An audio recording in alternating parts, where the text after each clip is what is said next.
Kore ke whanga I ngahi whatapu toa pe. Kai ata moa ke te awa whainga maari e koe ni. Ke whakahokatu ai Polokalama pēsi ko ia honuaki na a lalafu. Ko hingoa ko Palopisi Naua mi Salt Lake City Utah. Pea ko whie taitale rea ki mo tolu hono ko toa mo mea mai ki Polokalama o e ahani. Kai mafuta ki moto. Te moto ki mai ngahi whainga maali ke mo mamata mai ai ki he tau Polokalama I he ahani. O whape ko whaitapu e kina ki motolo e he otua I he ngahi whainga maari e ke heke. O e mo ui whakamaterie ko e ni. Pia whakalawalawa e ngahi whatongia ko toa pe ki he whamiri. Ka maa whoke siasi. Pia mo e whanua. I haone hange ko ia ko mō mea I whoki ko e tau lau ko ngā. Ai e ko tōtu oni mai ka te ki tau tolu I he ahani. Ko e tohi ko ia ai ua ngahi tui ai wahe taha whitu ki he wahe ua ni ma ai ko e wahe whakaosi ia o e tohi ua ngahi tui. Pea hange pe ko e mea ku tau wanga maheni ki ai. Te tau tala noa pe ki ha ngahi vesi I he ngahi wahe. Mahalo te tau whamama whai ha ngahi wahe eni I. I he ngahi wahe eni I. Pea, he taim koe te tauhanga o area I ngahi vesi ko eni mo I tala noa ke mea nai oko. I he kuonga ko eni. Ko e whakakaukau mo e whakaamu. Ke lava ke tauhanga o whakatoka ngate. I he tau waka whakafoi tui mo whakawhamiri. ai ngai te fito I mo oni ko ia o ku I he ngahi tala noa ko ni. Pea ni ngona I hoko ia I he tau e lau iafe ko hiri. Ka ku o mai ia I he ahoni. He te taulawa pe ke whakaao ngai. Ai ngai te fito I mo oni pe ko ngai te fito I toka te rine tatau. O ai ahi. Ko so I mirea maho I ngā koe ai ahi. E tau mo ui whakafotui. Pe makatu unga I he tau hanga ko ai ahi ko ia. E tau hanga o whakapapau. Pea I loi. Pe o ku mo oni koa. Ai ngai toka te rini ko ni. Pe kai. Kono inga ia ku tau ngā kia fuirea. Koe ai ahi. Koia ia hauni te uwhihanga o mai aho o whakakaukau pea moho o manatu ki he taimi ko ia o hange ko ia kuanga maheni ki ai e tautala noa I he kohiri ki he pure anga Isileri pea moe pure anga ko ia o siuta. Pea ngai wahe koe te tau lau I he aho ni o ku whe hopo kaki ai tala noa, te tau rawe ki Isileri, te tau rawe ki siuta. Pea koe uhinga o ku whe hopo kaki ai ngahi tala noa koe ni, pea lawa tai menihi o kuna alu tatau ai ongo tala noa ko ia e ua pe lahiange, I he ngahi pure anga kehe e ua koe ni, ke tauhanga o ilo iai ai mea ko ia na e hoko ki he pure anga Isileri aia na e totonu ke ako me iai ai pure anga siuta a hono kau ngā api pe koe mea na e hoko ki he pure anga siuta na e totonu ke ako ai a Isileri pea e ahoni te tautala noa ki ha ngahi tui. Pea koe ngahi tui koe te tautala noa ki ai. Te taulawia whekau aki pea moe tō onga mo ui pe koe ulo nganga whakataki mua. Pe koe mea koe ia na e whai e he ngahi tui koe ni, na e makatu ungai ai whaingata a ia, ai kakai ko ia na nau hoko koe tui ka teki nau tolo. Moe ngahi mea na nau whai, na makatu ungai, ha ala mai e mafi koe ia o siho wā, o whakamo ui I kai ke ngata I he tui ko ia, ka ki hono kakai whoki. Aia koe anga ia ai tala noa te tau whai I he hanu. Ka ko atpeki I mape koe ni ke toi awe pe e tau manatu kehe ko ia o e ongo pure anga e whai ki ai e tau tala noa I he aho ni. Aia te tau kamata mehe vesi mehe wahe ko ia hono taha fitu. Aia ko hono wahe taha fitu te tau lauhanga hi vesi pea me iai. Mo tau tala noa ki he tui ko e ni. I vesi uraki ku pehe. I hono hongo fulu maua o e tau o a hasi ko e tui o siuta, na e kamata pure ki Isileri. I Sameria a Hosea ko e foha o Ela I he tau e hiva. O mai e nau toluia ai motua koe na pe koe tangata na e tui ki he pure anga o siuta. I he taimi tatau koe tui koe ki Isileri, aia na iai whaahinga toko hongo furu, koe tangata koe ni ko Hosea. Pa te tau tala no reo whika aki moe ulunganga ko ia o Hosea. Wesi hono wāku pehe ai. Pea na ane whai kovi I he ao o sihova. Ka nae I kai ke hange ia, ungania ki a Hosea. Koe ngahi tui o Isileri, aia na e imua ia te ia. He tau tala noa ko i he weekend na tau situ o mea ina ku hanga o atu ai haki i sati. O e ngahi tu i kotoa pe i he ongo pure anga e ua ko e ni. Pai sati ko na ku hanga o atu ko ia, na tau hanga i lo i ai na i kai pe ke i ai hataimi ia. E iai hatu i isileri e whai to tonu e anga tonu e mana wahe ki a Sihova pe a tauhi e ne ngahi whikau mai ngahi tūtu uni nai o mai e ne kau palofita. Na ki ke he si ai pure anga siuta ia. Na iai e ngahi tu i ai na anau wanga tonu. Hoko atu e lau e vesi hono tolu. Na e hao ki a te ia a sari manesa. Ko e tala noa ko ni ki he sari manesa ko e ni. Ko e tu ia o Asiria. Ko e tu i o Asiria ko hono tau. Ko lo mua foki eni o Isileri a Samaria ihe taimini. Tau tala noa ko ia ki ai. Pea na e whakato tokalalo ki a te ia a Hosea. Pea na ne fuaki a ngahi mea ofa ki a te ia. Kono uhinga ai fo i whakamatala ko ia. O pehe na e whakatokalalo a Hosea ki he tui ko ia ko sari manesa. O kuhinga ia na e nofo hopo ate pe na e totongi tuku hau. A Hosea mohono kakai ki he tui ko ia o e kau Asiria. Ko hinga whirea koe na nau fuake mea ofa ki a tia. Na kake pehe koe mea ofa koe ia koe whai he nau loto ki ai. Ko e tu unia na e oange me he tui ko ia o Asiria. Pe hoko te whamatala koe a vesi hono whaa.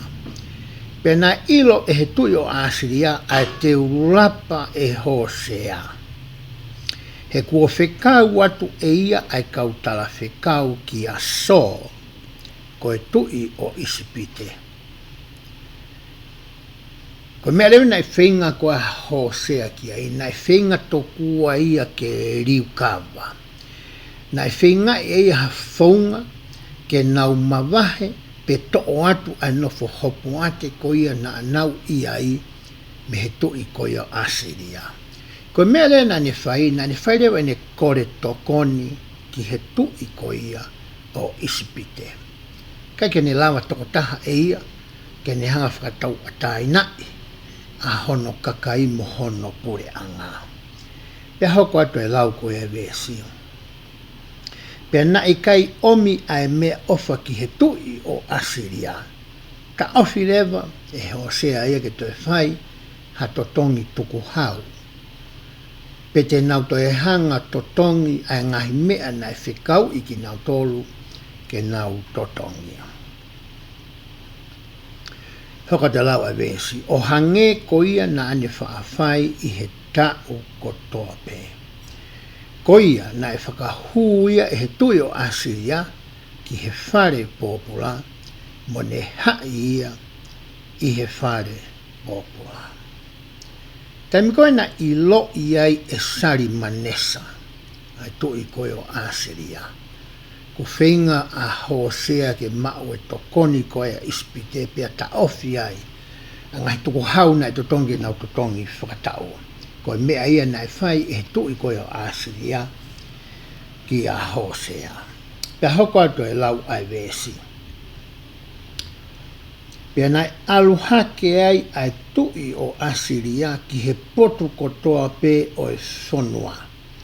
Tala noani ki he pure anga ko ia na e ui ko Isileri, ngahi tofi a, ngahi whanua mo ngahi koloko toa pe i Isileri.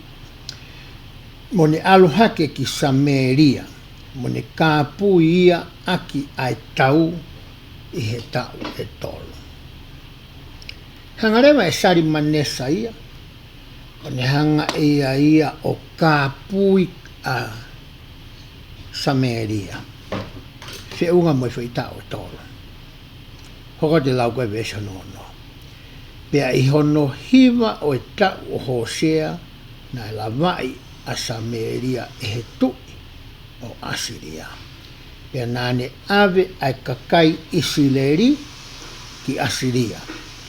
Mo ne tuku aki nau tolu I hala, pea I hapoa ki he waitafe o Kosani, pe he ngahi kolo o e kakai Mitia.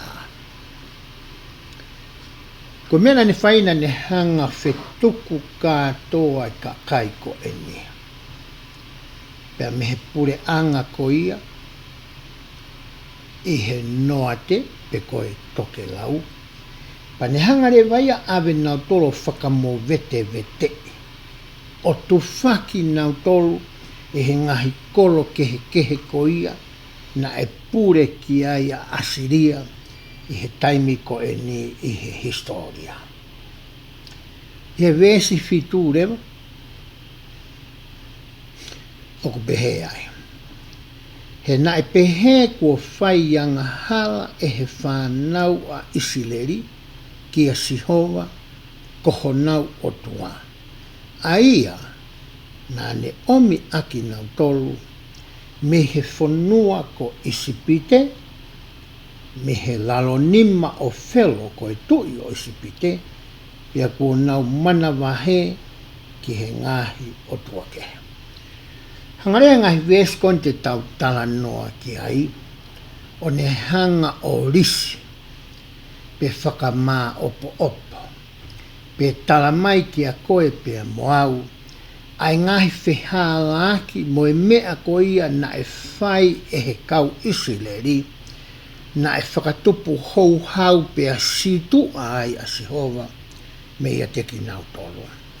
Uruaki, he vesi hono fitu, na anau mana wahe ki he ngahi o tua kehe. Hiri ko ia na ana hiki I he nau ngahi tohi. Na hiki I he ngahi tohi palasa ko ia a Mosese. Ai ngahi mana ko ia na e whai e Sihova. I he taimi ko ia na nau nofo hopo ate ai I Isipite. Pea mohono o mai ki nau tolo mohono whawhanga mo e hāfua. Ai ngahi rei na e whai e Sihova maa nau tolo. Pea au mai ki he tuunga ko eni o e nau maui, ku nau mana wahe to kua ki nau tolo ia, ki he ngahi o tua ko ia, o e kau ke nani, ko e o tua ko ia, o e kau Filistia, ko e o tua ko ia, o e kau Asiria, o hange ko e tala noa ko ia ai ves ko ni. Pea hoko atu e whakamatala ko ia ki ngai mea nā nau whai. Vesi hono walu. Pea kua nau a ewa I he ngahi whekau a e kakai hiteni. Ko e kakai e nia na kake nau tui nau tolu ka Sihova ko e o tua mo ia. Ko e kakai e nia na e whahinga tui whakatamapua. Na nau tui pia nau pikitai ki ai. Pena kamata rewa ke hanga e Isileri, e whahinga tohongo fuko ni, o si aki e ngai whekau ko ia ai o tua, ka nau piki nau tolu pe tau talango fua nau tolu, ke he ngai tūtu uni ko ia whakahite nia. Hoko te lai e sono walu. Aki nau tolu na e ka pusi atu e Sihova, me he ao e whanau a Isileri, pea mo e ngahi tui o Isileri na nau whakanofo. Ko tahe tūtu ni koe na e whai ka sosiua he nau huatu ke whanua ai tā ofa. Pea tuku au mai I he ngahi kau whakamau pea mo e kau tui koe a Isileri. Ke whakaauha ai ka kai hiteni, pea holoki e nau ngahi esi whei lau koia ki o nau ngahi o tua tamapua. Te ria na a hoko ai ngahi me ane. ko e tau here ia ki Israeli. Veso no hiwa hoko le whamatala ngahi mea ko ni a kakai nai whai. Pea nai whai whakafufu e whanau a Israeli a ngahi mea na e kai totonu ki a Sihova ko honau o tua.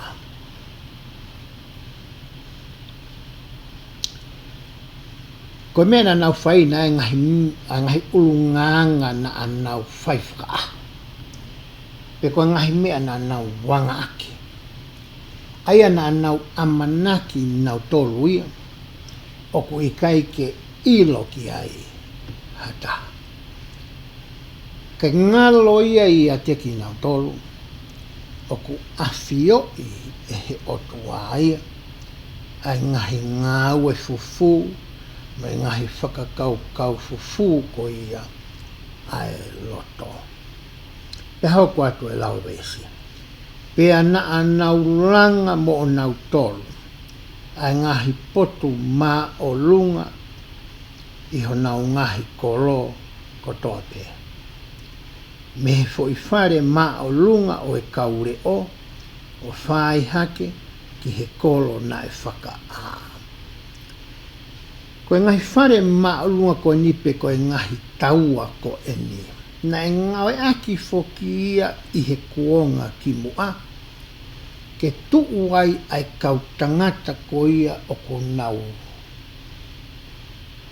Hoko ko e kau tangata re o. Ko nau tolu ko nau re o tokua ai kolo. O ko nau sio ke whinga i he mama o taha te nau lava o sio ki ai. Ke whakapapau i ai ngahi whiri ko ia o e kolo, pe ko e whanua ko ia, pe o ku nau i whi ia. Pe ka pau o ku nau ha, e lava ke i loi, pe a whai ai teu ki ai. Hoko atu e lau e besi, hono hongo wholu. Pe a nā nau whakotu o maa nau tolu ai ngahi tamapua. I he whekau e hongo whuru na hanga e Sihova o whakahanga tonu e tūtu o ni ki a Mosese. Hei kai ke nau to e tauhi ha o tua ke ua aki, pe whakau wai aki, a Sihova koe o tua mo ui. Pe to e ngauhi ha whaahinga i misi, ke nau hū mo lotu ki ai. Koe ni e vese na hongo whuru, nau whakatu e ngahi tamapua koe ni. He kai tu e talanoa au ki he kehe o e ngahi o tua tamapua na e lotu ki e kau hite ni i he taimi koe ni. Kou tui ka pau te ke whie ilo ki ai ni o atu e risi ia ko ia i he taure soni ko ia na tau situ a pia mei ai. Hoko a te whamatala.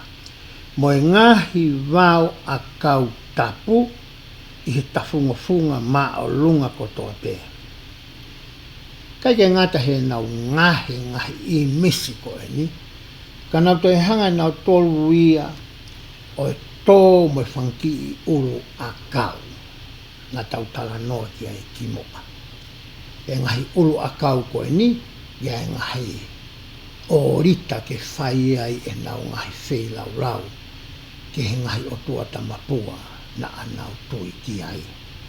Pena e whai ai mo e ngahi tō onga whakaseksuare. I he ngahi uru a kau ko ni ko lotu tokua. Ki he tui whiwhine ko ia. Ai ako o na ui tokua. Ko e tui ia o e whakatupu. Pe ko ia ku tupu me iai. Ai kere, ai musie, ai akau o au ki he taimi ko e u whana wai. Ai whaahinga ko ia. O e tangata. Ko me ina nau whaia. Pe hoko te beso no tātaha. Pe ana anau tutu ai mea namu kakala. I he potu maa lunga kotoa pe, o hange ko e hi teni aia nai whaka au hatu, ni ho nau ao e Sihova. Pe ana anau whai ai ngahi mea kovi ke whakatupu, ai ho hau o Sihova. Ko mele na nau whai he whanki te mi pare ko na langa pe ko whare ke whae e nau hū ke ngahi o tua tamapua koe ni. Na nau hanga i o tutu e ngahi mea namu kakala. I te muna tau tala noa i ko ia ki he tāpani kare ko ia na whikau i kia mō sese. Mō e lone ko ia ke langa pea nau whihiki taki holo mo i tāpani kare ko ni. I te mi ko ia ku hua tua e taua e ki lahi.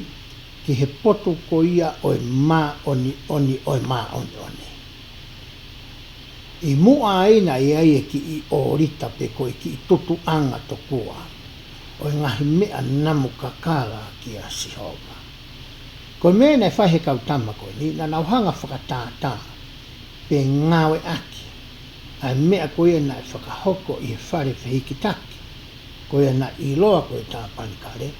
O nau whai ia e ke nau hū ko ia ke ngahi o tua tamapua na nau roto ki ai. Pe hoko atu e lau a vese. Taha wā.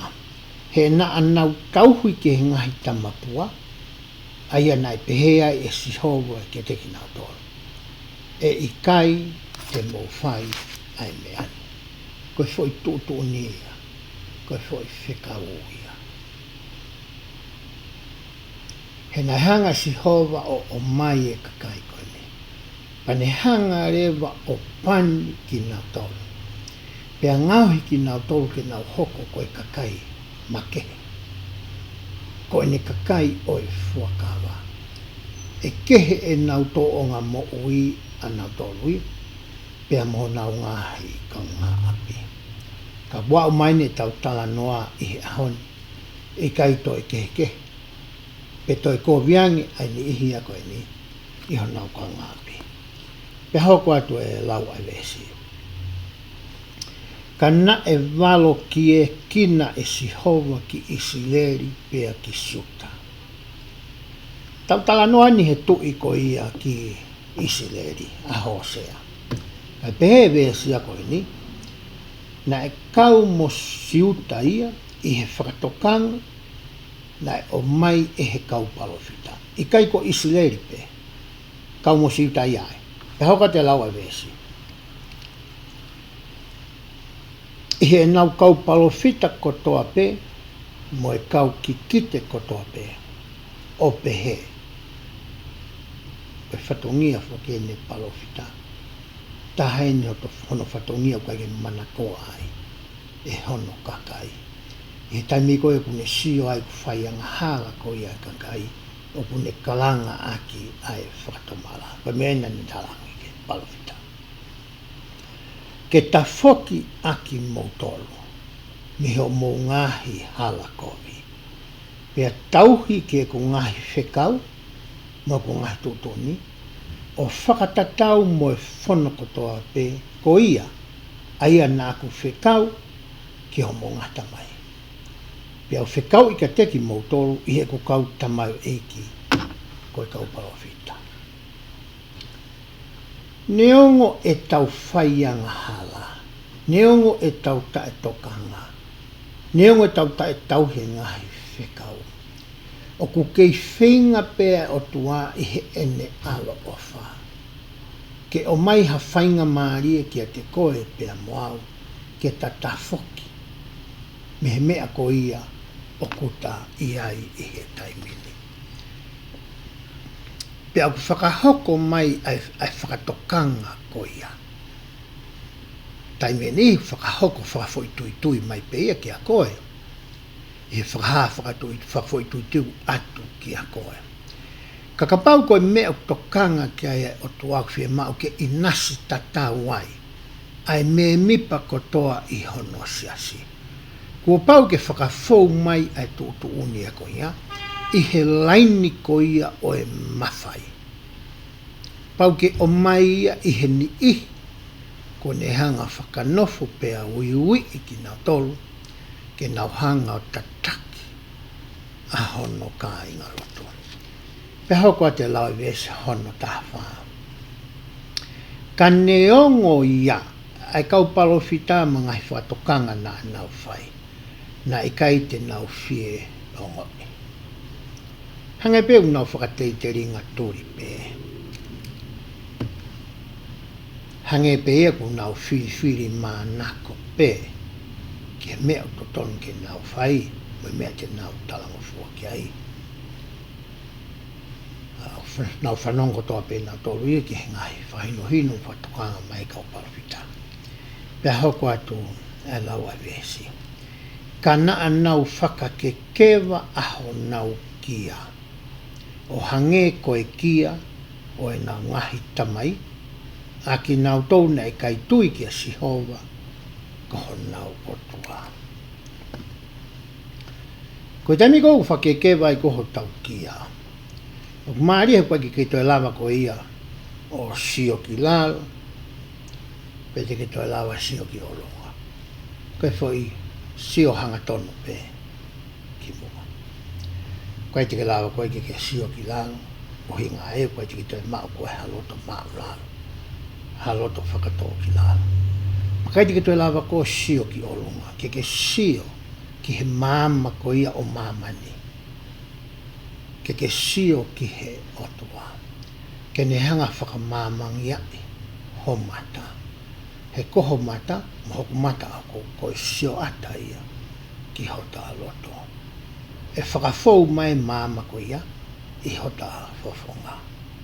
Koe palopare mai a koe nai whihangai, pea mo isi leri i he taimi ko ene. Pea hoka te lai vesono tahani maa. Pea na nausi aki a ene ngahi tutuni. Pea mo ene fuakawa aia na ane whai, o e nā wahita mai. Koe fuakawa ko toa peu tau whai pea mo e otua, o ku iai hono ngahi tutuni. O ku iai ngahi mea o whie mau ke tau whakakakato, ke tau tauhi ki ai. Ke tau mui pau ki ai. Koe tala noa koe he ves koe ni. Si aki ia e he kau isileri. Peho koe tue lawa vesi. Pea na nau mui ki he vainga. Pea na nau hoko o vainga. Mo nau mui ki he kakai hiteni. Na nofo takatakai a teki nau tolu. Aia na whikau ai e Sihova ke te ki nau tolu, ke oa na nau whai o hange ko ki nau tolu. Koe whairea koni koe vainga koe ni tala noa ki ai vesi tahani maa. I tau sio koe ia ki he riu ki he rea whakapritania. O kuhinga ia na nau mui ki he ngahi mea mo ngahi koloa ko ia o e moui ko eni. Ke he ngahi koloa whakakakano. Pea nau hoko ai koe tangata mo e whiwhine whakakakano. He tau tānoa koe he tohi amolomonana tau situ a mei ai. O ku asia e whakahino ko ia pehe.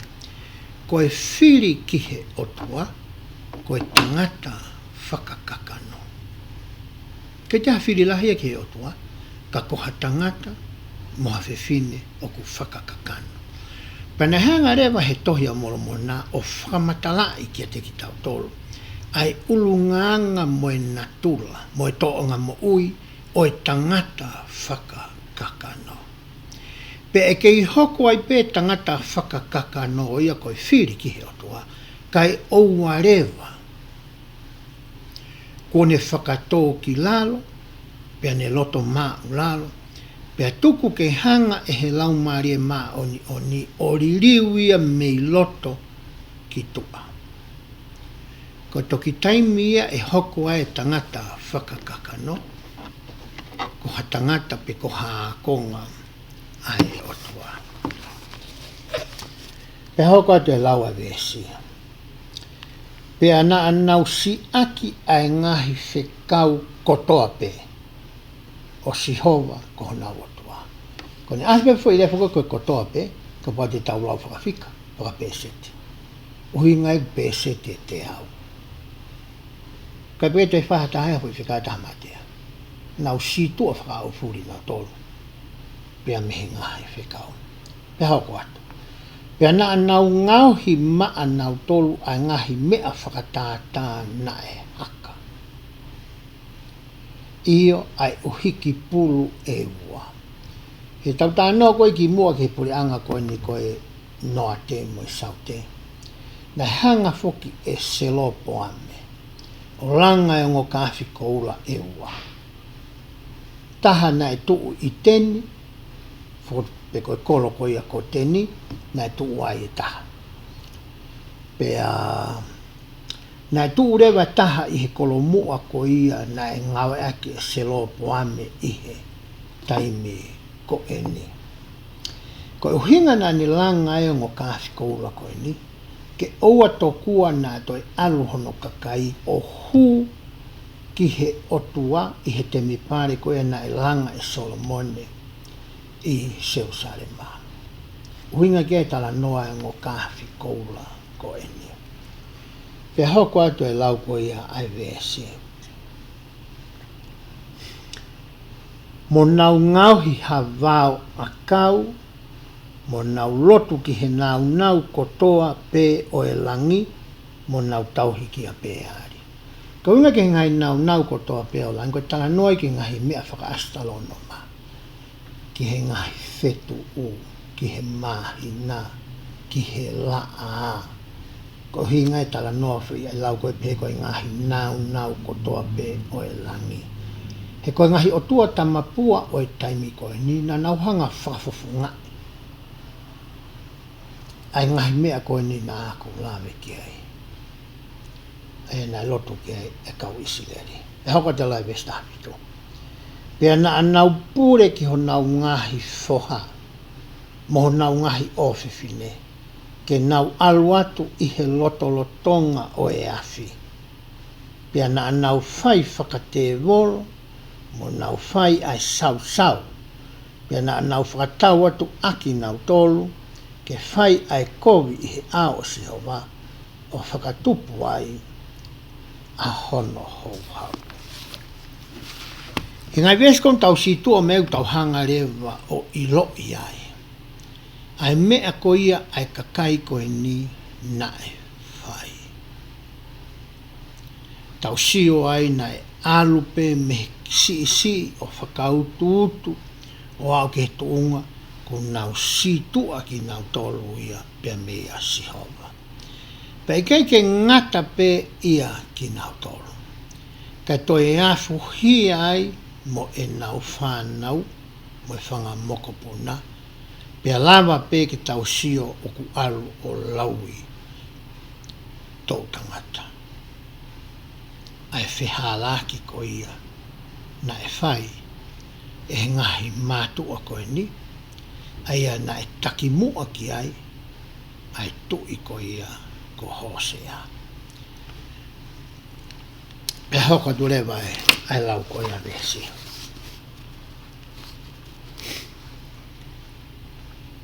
Ko ia na e hou hau lahi ai a Sihova ki Israeli.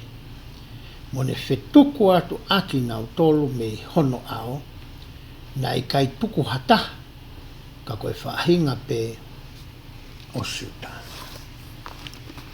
Koe tala noa koe ni e whakamatala e kau tangata skola, me ki he tau fitu ngi au ataha pe toki aloi mai ko ia a kalaisi. Na e hoko ai hono ave pōpula ko ia, o e whahinga ko ia e hongo fulu, na e iloa ko e pure anga o Isileri i he taimi ko eni. Kai toe pe a siuta. I he tala noa foko e ni whangataa ke tau hanga whakapapau i whakamatakari. Pe ko hai na e toe. Ko e tala noa ko ia e kau skola pehe. Ko siuta, mo e ki konga he hako pensimani, mo hakau li vai. O hangena tau tāno koe ki mua. Na e whakamowete i e kau li vai ia, i he hako koe tonga fu mātoko ua. Ko hiko e ngahi ngā ue ko ia whakataula e ki. Mo e ngahi ngā ue ko i he whare tapu, pe ko e temi pāre, pe ko e tāpani kāre ko ia oe otua. Ai aka pauku ke whenga koe ke ilo i whakapapau i. Pe ko siuta pēnā e toe. ko e whakatotolo ane a kau tangata ata mai ia i he wholofola o kou o atu. Ko siuta nai toko lahi taha hono kakai, kana iai foki pia mui ki ni ihi ko eni o kou tala noa ki ai. Pea hange koe o kuke mea i e koe, i hoko koe me mipa siaso, sisu Christ ka maringa hoki mui ni, i hono ave koe o eni ihi ko eni, o kui kaike i loi e hataha ia. Ka mawe e hataha tene talat ka koe whitu uku nau iai e ahani, koe whakamatala pe ia ai tama ko ia. O kui kaike a whakamatala whakawholofola ia, ke ne hanga tau ka vei pe pou o kuna o ia whitu upau. He na e whakamo vete i ko tahe ngai whunga na e ngā aki asiria i e taimi ko ia. Ko taimi ku nau mawai ha whanua, ku nau ave e nau tolo e kakai me he whanua ko ia, ka e mai e nau tolo ho nau kakai, ke o mai o nofo e whanua ko ia. Pea whakamore vete i ki nau tolo ke ua neha taimi ku nau to e tuu hake o anga tuu ki asiria. I he taimi koe te tau nofo whakataha e hoko koe matakari peta. Pea whetui aki re vaia mo i kau as nau whemari aki, pea ako i ka nau tolo ai ngahi ulunganga whakawhanua, pea mo i ngahi lotu ko ia ai kau asiria. Koe whaungai na e ngā aki he pure anga koe ni. Pea hoko atu e alau e vesi.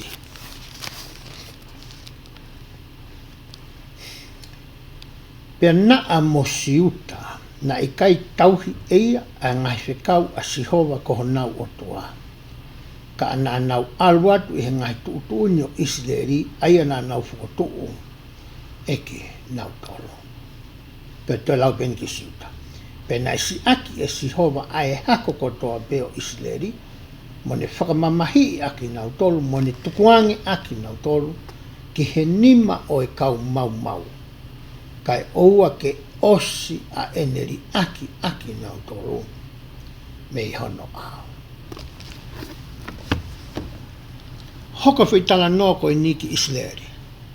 Sio atu pea siuta i lo i lele mea nai hoko ko i ki Israeli.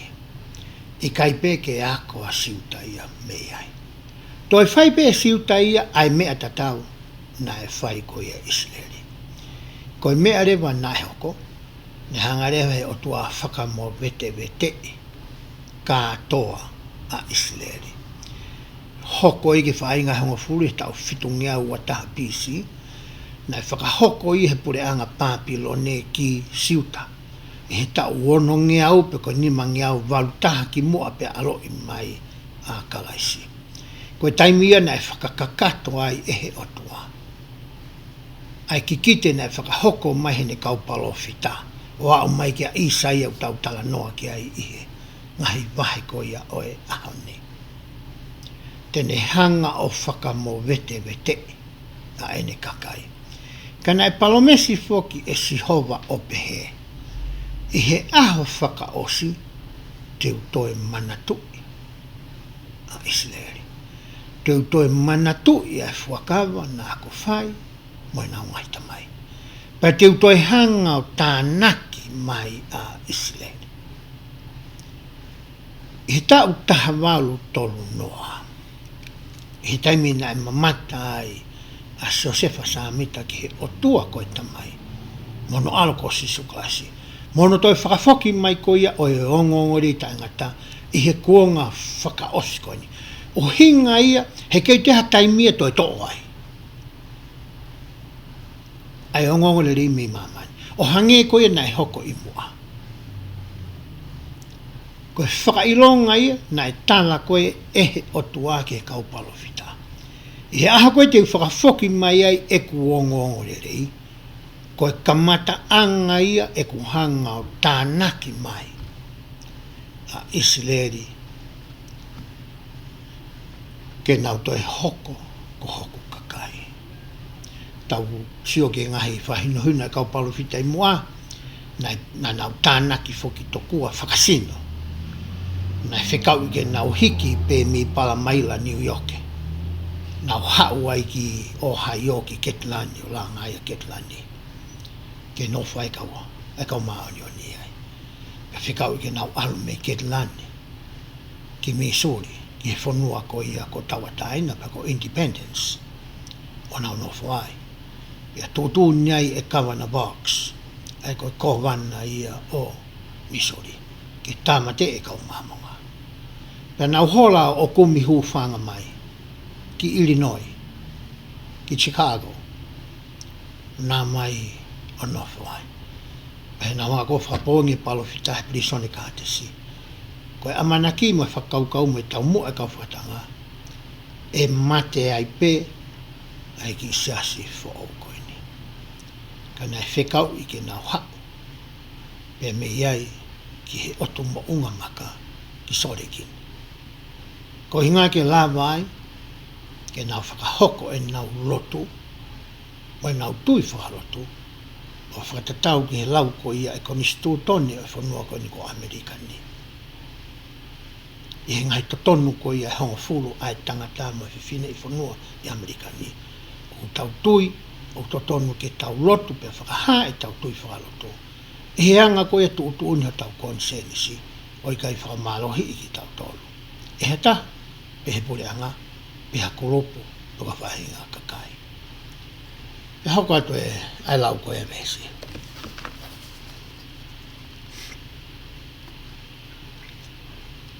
Vesi ono wa tahau pe. He nane haea mai a isileri me he whare o te vita.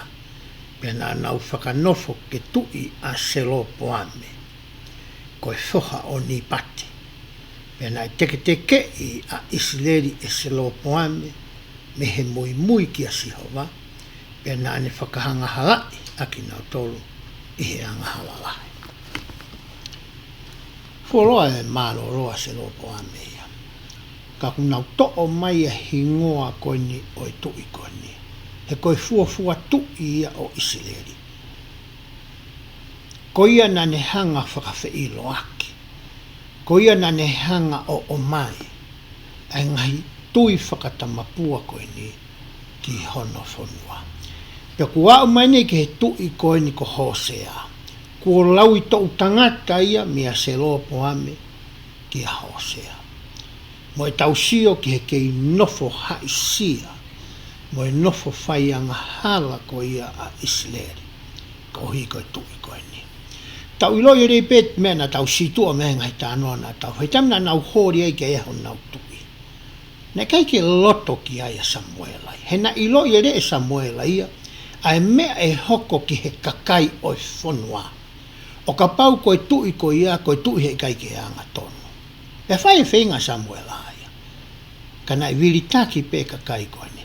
Pea talanga rewa si hopa ki a Samuela. Sai, tuku ke whai ho nau loto.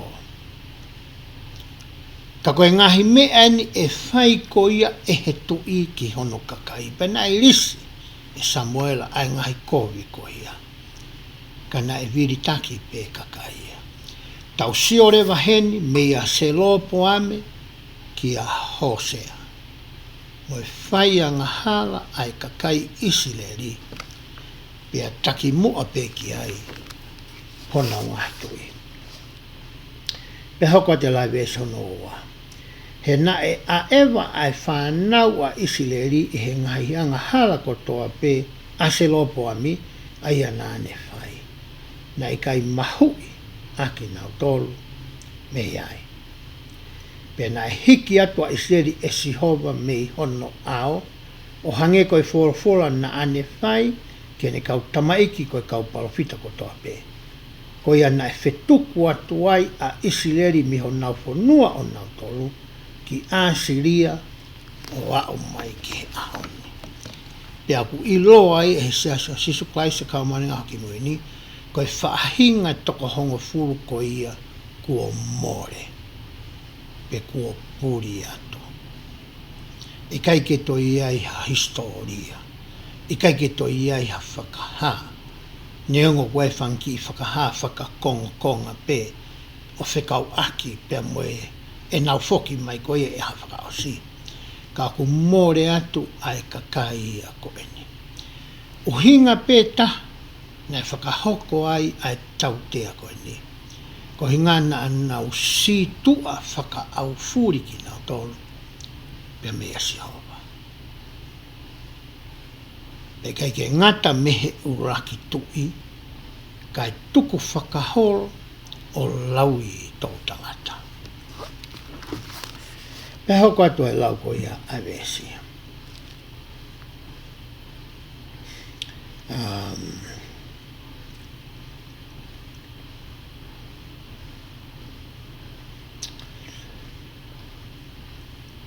I he toinga koe vesi ua tolu, vesi ua wha, he kai ke uto e la vea uki ai koe tala noa pia whikau aki pia mohono.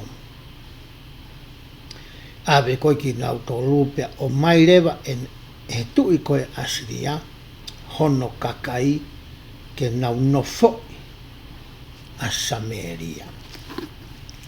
Pea atfo ke tala noa o pehe, kai foke nau maheni pe iloi ai natula o e otua mo ui o Sihova.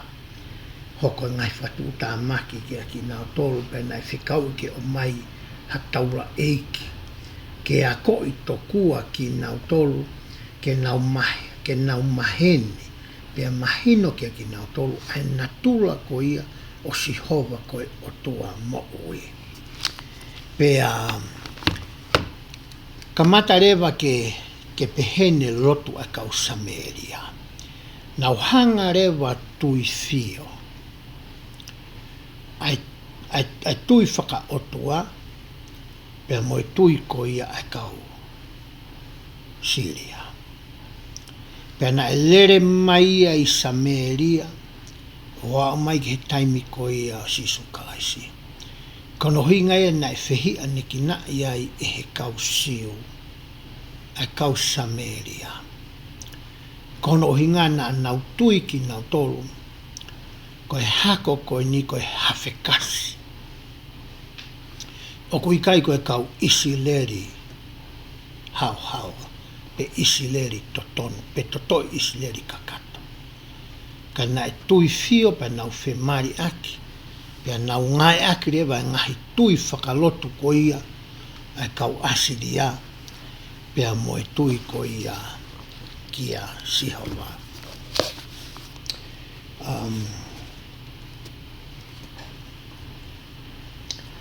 Pea kou tui ko toenga ko ia o e ngahi vesi, i he tohi ua ngahi tui, he kai ke uto e la vea o ki ai. Te ki toki lau pe ko ia sio ki ai i ho taimi ako pa koi tutu. Te alu ki he wahe taha walu, he wahe taha walu whawhiloa ki ai ki tau dolu, pe tau whanongo ai ki he tangata ko e ni ko Hesekaia. Pe te ulatu me he vesura ki. Pea na e hoko o pehe i hono tolu tau o Hosea. O tonga ni hoko i tui. Na e kamata pure a Hesekaia koe whoha o Ahasi koe tui o siuta. Vese o koutala noa ke tau mutua ko i Hesekaia. Na e uongo fulu manima a ene tau i hene kamata pure. Pena ne pure ia i he tau e ua fulu mahiva i Seusarema. Ia tala mai mo hingoa ene whae. Ko Seusarema whakaini tau tala noa ki hai ia. Na e ai. Na e hono a takai ona o Seusarema pe koe koloko ia o Tevita. Ko wheitu ia na i nofo ai. Ai tui koni ko Hesekaia. Pe hau ko atu e lau ko ia ai vesi. Pea na e whai le rei ia a Hesekaia. I he ao o Sihova, o whakatatau ki he mea kotoa pe, na e whai e te evita ko ene tamai. Hu mai e tangata ia ko e ni ki siuta, hanga e ia o ririu. Whakaamu ia ke ririu i hono kakai. Ki he tuunga motua ko ia na iai ai tui, mo e whetu utaki mo e otua, mo e nofo o hange ko ene tamai ko ia, ko Tevita. Pea hoko atu e lauko ia vesi. Na ane whakawhalala, na ane whakalala. Ai ngahi potu ma o lunga. Ai na langa koeni. Ene ngahi tamai ko ia i mua. Hanga ia holoki kotoa ia. Whakaauha. Tāti lalo mo ngahi wao akau. Mo e hāfua ngahi mea nai loto ki ai a siuta i taimi koeni. E hoka te lau ai vesi. Pe whesi i hifo ai ngahi tamapua. Pe nane tā hifo ai ngahi wao akau tapu. Pe nane fesi ke iki ai ngata palasa aia. Na e ngauhi e Mosese. He na e tutu e whanau se li ai mea namu kakala ki ai. O au ki he ngahi aho ko ia. Pea na na ui ia ko ne husi tani. Kai ki uto e tala no au ki he ngata palasa. Ilo e koe pia mua. Ko mena e mahinu ki a tau tolu. Na nauhanga nau tolu o tauhi ngata palasa koe ni. Pe hangere vai ha mea ke whai ki ai e nau huu. Ke whai ki ai e nau lotu. Kai ngalo ia ki nau tolu ai uhinga o e whakatātā palasa koe ni. Pe mohono taumu a. Mo mea ko ia nei hangai e sihova tu uni ki a Mosese ke ngauhi ai ngata palasa koe ni. Nau amanaki nau tolu ia. O totonu ke nau lotu ki ai o hange tofu pe ia. Koe o tua ko ia. Nane o mai ai whakailonga ko ia. Ki whanau ko ia a Isleri. Ia hoko atu e lau ai vesi. Na e whalala ia. Hesekai anu. Ki a Sihova koe o tua o Isleri. Ko ia na e kai tatau mo ia hatokotaha ki mui. E ngahi tui kotoa pe o siuta. Pe hatokotaha na i mua. Ia te ia. Kawe ni e whakaongongo lelei o whikau aki pa mo Hesekai ia. Ko ene anga tonu mo ne whalala o tua. Mo ne mana wahe ki a Sihova. Na i kai ke whaia e ngahi tui ko ia ki mua ia te ia. Pea ko e ngahi tui ko ia i moi ia te ia. Ki he tuunga ko ia o e ngā ue nāne whai. Neonga te tautala noa i he whakasiosi tautala noa e ahoni ki a tui e ta. Na hange pe ne mo ui ko Hesekai ia. Ka koe tala noa e whawhala koe whakalangi a ku o mai. O whikau aki mo e ngā ue nai whai e tōtaha koe ni. Hoko atu e ai lau ko ia vese. He na e piki tai ia ki a Sihova. Pe e kairi aki ene mui ia te ia. Kana ni tauhi ene ngahi whikau. Aia nai whikau e Sihova ki a Mosese. Toi whoki a Hesekai ia ke he ngahi wholofola. Toi whoki a wakai i pia siofi. Ai tūtu uni nai o mai e he otua i he palofita ko ia ko Mosese. Pea makatuunga i he ne ako ko ia ngahi wholofola. Pea whakamanatu e he lau maari ma oni e kia te ia. Ai ngahi whikau, mai ngahi mana, mai ngahi ngai whakaufo nai whai he otua. Na e langakia i hono loto, ke ne whingai a hono kakai pea whakatafoki ki nau toro. Pea me he hala ko ia o e otua tamapua na nau tauhi ki ai. Pea hoko te lai vesano fitu. Pea na ia te ia a Sihova. Na e whalala kakato a Hesekai ki a Sihova. Na e manawahe a Hesekai ki a Sihova. Na ne whinga ene lelei taha ke ne tauhi ai lao mo ngahi whikau ko ia na o mai e Sihova i he ene kau palofita. Ko hono tāpua ki mo hono ola o e mo ui ko ia o tala noa ki ai vesko ni.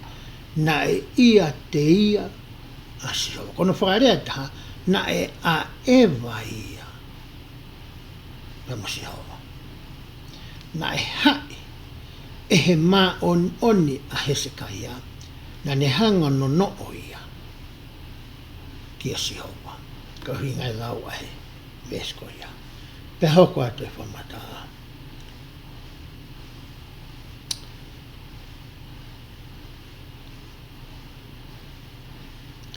Pena ia te ia a Jehova, pena e monu ia. E he potu kotoa pe na e alu ia ki ai. Pena aneri aki ai tui o Asiria, o i kai tauhi ki ai. Kai beke to tontu hau tamai ko ni ki Asiria. Hanga e he ene falala o tua, o whakapapau i ki honoloto, e malu ia Jehova. Ko tahe ngai tā puaki foki o ki nau tolu ko ia nau tauhi ngai whikau ai o tua, pea falala koe ki ai. Koe palomesi ko mahi o tua ai, teu hoko au koe tauhi ka teki mōtoro. Teu tau au moho mō ngahi whiri. Koe palomesi ko mai koe eki, he tauhi koe ki ai. Na ilo i le rei e Hesekaia ia, ai palomesi koe ni mo e ngahi le lei koe ni, i temina e toi foki ai o sio. Mo ako i e ngahi tohi mo e ngahi whakahako e nei whai ki hi palofita ko Mosese. Peso no walupe he. Nā ne tā i e kakai Filistia o a watu ki kesa. Ai a kono fitu ta o Hosea koe tui, whoho ela koe tui Isileri, whakahoa eni a siuta pia mo Isileri. Vese ono furu hoko atuai. Pehe ngata ango i tau e tau na nau kapasi ia, i hono tau, i hono ono tau o Hesekaia, aia ko hono hiwa ia tui ko ia o Isileri ko Hosea. Vese tātana whitukua Isileri ki Asiria na tau osi, tala noa ki tau tolu ki ai. Vese tahawau pehe ai. Ko e mea he i kai te nau talango fua ki he reo o Jehova ko nau o tua, ka na nau talanga taa ke ne fua kawa, mo ia ko toa pe na whikau e Mosese ko e tamau e ka Jehova, pe i kai tokanga ki ai ke whai pehe. Tala noa ni ko i ki he uhinga, na e toa e Isileri, ke whainga taa ko ia na nau i ai.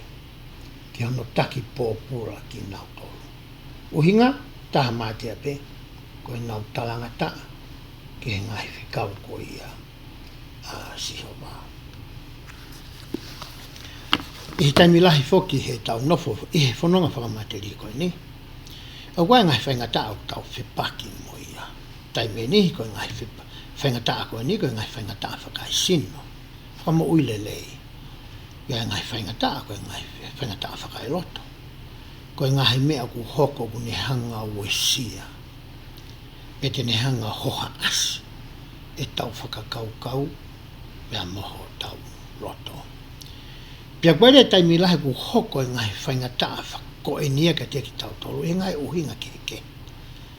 E taimi ni, o ku hoko e ngahi whainga taa e ko ni ki a koe pia mau ko hui koe tatai tokanga. Hange koe ni. E tohi toka te ini me ngai fuaka wahe waluhi waku iloa ia ko i rea o i poto. O ko mai ai e o tua ai lao ko ia o i mo ui lelei. He ko ia nani ngauhi ai sino whakamateri e koe ni. Kune ilo i lelei e ia ai mea utotonu ke whawhanga aki. Ai mea utotonu koe ke whakamalohi sinoi aki. Ka lama ke mo ui fuoloa pea mo ui lelei ai sino whakamateri e koe ni. Tala mai ai. I he taimi mawhana, hange koe ni koe taimi ni. O totonu ke whakasi isi, e tau kai ko ia ai kakanoi manu. Pe koe pulu, mo e puaka, mo e hosi, mo he hafua pe e ngai kakanoi manu keke, tapang mo e tau na whetano aki. Kai whakalahi lahi tokua, e tau kai, ki he ngahi Vestaporo, koe ngahi fuai a kau, koe ngahi mea hange koe uite, whalaila hike e tau kai. Pe koe koe ke whai tau momo ko pe tala mai le vai. Whakasisi e kurupu koe. Ka whakalalahi ho kai ki he kurupu koe. Na ia no hinga nai o mai ai. Ai lao ko ia mo uirere. Toi tala mai pe ai. Whinga ke mohe e whiawhi. O inga ke āpongpongi hake ku whakaiwia hosino. Pea toi tala mai pe ai. Ke tau alu whakamalo hosino. O taimilahi poke mai ke pongpongo toa pe ku wha. Hau mai hoa mai ke mala e pika polo. Koe ke poto i e pika polo. Pea ku hangai no whakaike ke i o whingai. Ke uhanga ko i ke poto he pika polo. Ko hi ke whakamana koa ki ai vainga ko ene. Ke hoko ia ko ene whakamalo hi sino whakaahao. Ke lava ke mau e sino haivi moha malo. He ku alo e tau ke matuutua. Ko iai rewa e taime ne hia. O ko hoko e mai ngai whatuta makia kia ki tau tolu. Ko uhinga ia ko hawhiri moha tuutu uni.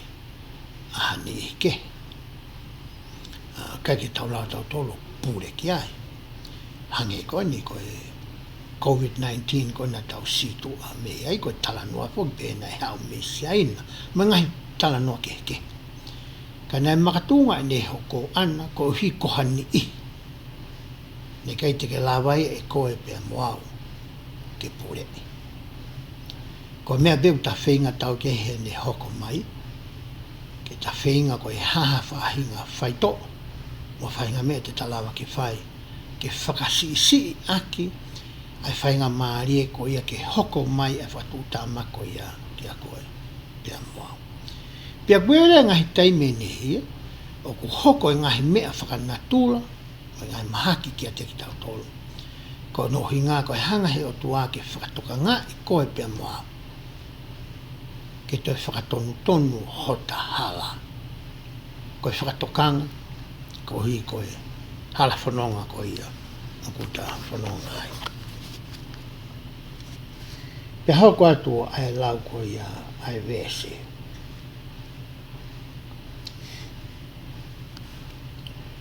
I hono hofuru mā whā o e tau o e tui a hesikaia, na e hau ai a sena karipe ko e tui o Asiria, ke tau i a ngahi kolo tau kotoa o suta. Pene lawa i a ki nau tolo. O siene hanga e he tui ko ia o Asiria, o kapa ko ia ai pureanga i he noate. Peko whahinga to hofuru pe ave ki nau tolo. Ko nau hau eni ke a umai ki Seusarema. Na wikuna ene whanki kolo a takai ko ia Seusarema. Ko na wa umani ke he kolo ko ni, mati ko kolo fuko ni na langa i koe a maka i ai. Ko ke whahuno a ia ki loto, be hume i ai ki tuau. A takai i eni, he tui ko ia o e kau Asiria. Pe hau koa te whamatala. Pe nai atu kia teia e Hesekaia ai siriwa kotoa pe, na ilo i he whare o Sihova, pe ngai tuku anga koloa pe, i he whare o e tui, pe ato mo e koula, i he ngahi matapā, ko e ngahi koula mo siriwa me kotoa na ane mau. Nai o atu tokua ia ki he tui ko ia o Asiria. O hinga ke nau alu, ke nau mawaha, ka hoko te lau ai vesi ia. Pea nai whekau e he tui o Asiria, a tatani mo lapi salisi, mo lapi sake, hange ni hakau e ki tau pe ko hakau o fisa, me he tui ko ia o Asiria. Mo e fuu taulahi ke tau i a Seusarema.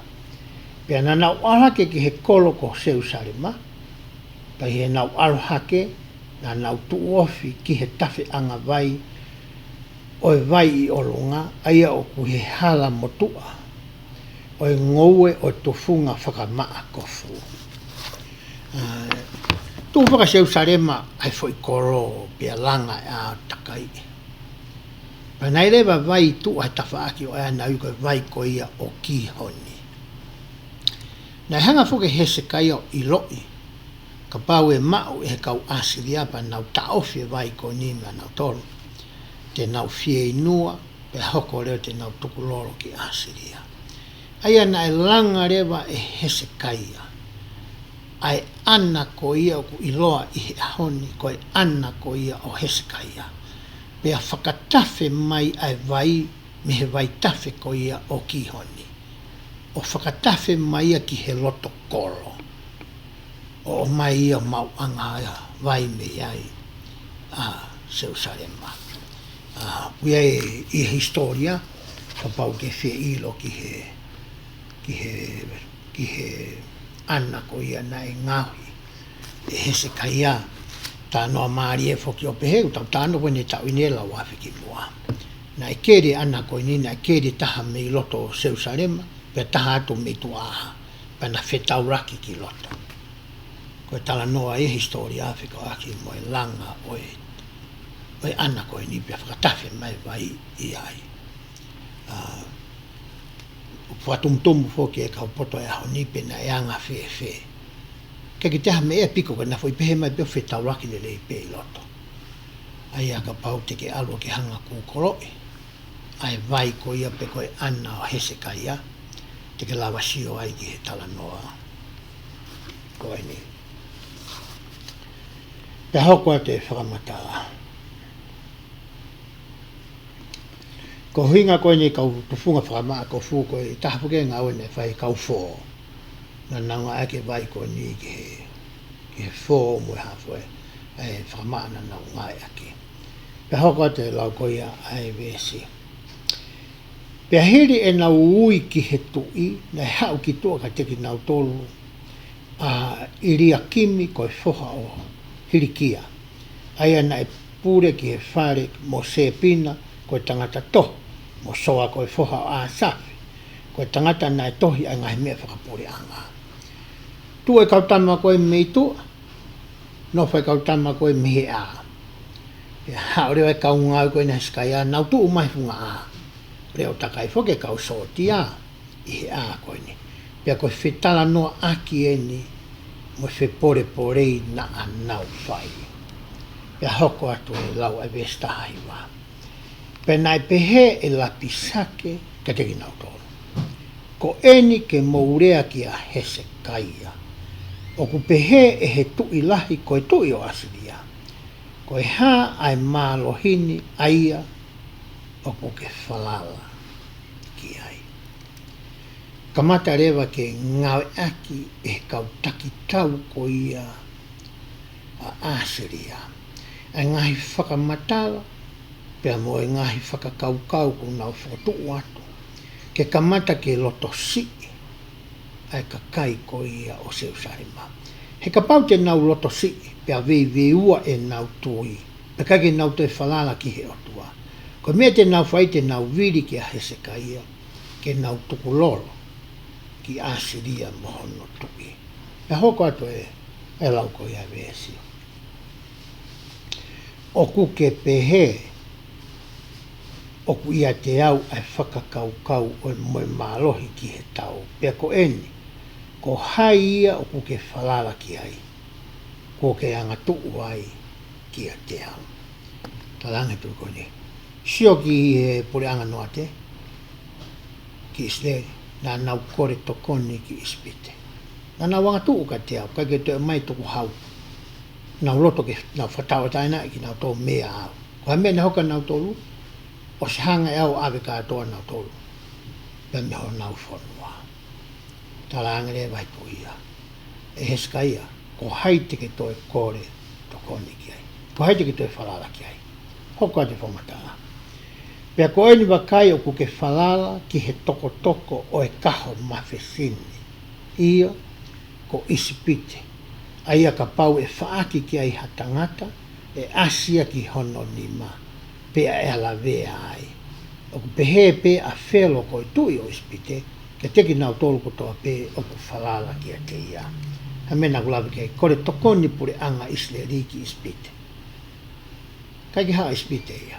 e ko ha hui na kai ke na o mai ai na ave ki na tola he kau asiria te me ta tau pe ta la nge tu ko ni ki a Hesekia hange pe ho kore to koni au ki ispite ko ha toko ku amanaki ke mafesi ka parte ke falala lahi ko ke toko ko ia motu ia e te ke lavea ko e ai ai ko whenga pe ni ai ka utama ko ni ke loto si a Hesekia e a mohono kakai pe hoko atu e lau a vesi pe ka pau mou pe he ki a te au o ku mau falala ki a Sihova ko mau otua i kai ko ia ko e ngahi potu maolunga o ona mono ngai whila ro anga ko ave Hesekia ori aki pe ko ne tala ki a siuta mo se usarema ke lotu aki mo tolu i he ao o whila ro anga ko e ni se usarema talange he kautamba ka pau ko mo falala ki he otua ko e na o mo tolu ko Sihova ko na se hanga e Hesekia ia o tā ki lalo pe haveki ai ngai fai anga lotu e ka ke ilo e ai ka asilia ai uhinga na hanga e Hesekia o tuku hifo ai ngai feitu ke ko eni kono hinga kai fokia Isileri o lotu ke he otua mo ui pehe ka asilia ku hou hawa Sihova ia ki he mea Hesekia nai fai ne whaka au hea ngai feitu ko ia o toton ke ha ere mai ki ai ko hinga fa matala ko ni ai ves ko ni pe hoko atu e lau ves o tolu pe ko eno ko kore ki a te koe tuku mai a ngai whamo o ni ki he ku eiki ko tu i o Asiria ka paurea ku ke peheo he kai ke tai whai hatau mo tuku lolo me pe ko tala mai e te ke mai hame te ke fonga te ke tala mai ai ka ange au ia ki he tuku pe hoko atu e lau e vesi. Pe fe i hao whaafai ke whakafoki ai mata o eiki tau e toko taha. Ko si i hifo taha pe i he kauta mai o eiki, a eku eiki. Ka ke whalala koe ki isi pite, ki he ngahe sāri o te mo e kauta ngata he ka hosi ko ia nei isi pite.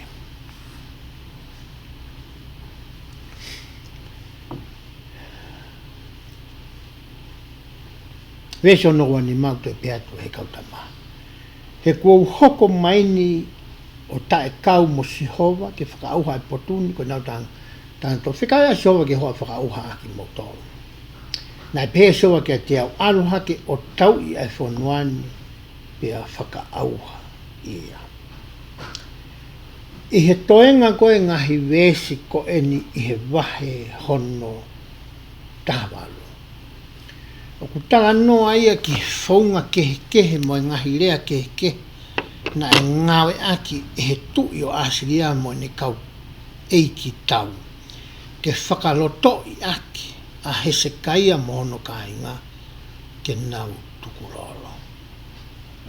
Koe ngahi vesi kotoa. Kai ke toiha ngahi uhinga kehe na nau o mai. Na nau tala noa ke ngahi kolo ko ia ko na o se hanga i kuna i.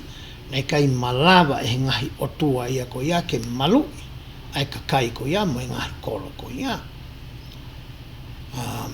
koe tau sio koe ke foi tala noa o ngahi vesi ko ni pe tau hanga re wa siofi ai anga ko ia e tau mo ui whakamaterie i he ahoni o hanga e he whiri pe ko setani o ngau aki ai whaunga tatau ana ngā aki koni e he kau sotia Asiria. E he kau hiteni koni.